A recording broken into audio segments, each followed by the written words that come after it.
sidoo uu idiin sheegay walaalkeen Asad Xaajiyo baabuurkan wuxuu horyaalaa gurigeyga waa baabuur taariikh leh waxa lahaan jiray Allah u naxariistay madaxweynihii hore Jaalle Maxamed Siyaad Barre baabuurka noociisa waa Fiat 131 ama Regatta ama 131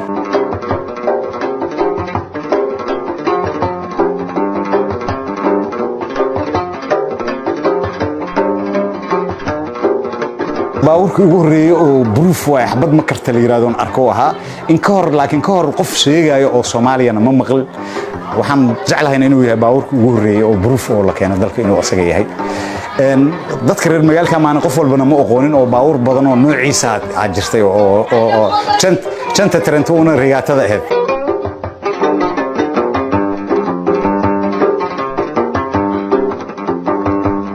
waa baabuur aysan xabad korno bullet proof ah waliba anti qaraxna ah markuu muuqdo baabuur caadi u muuqday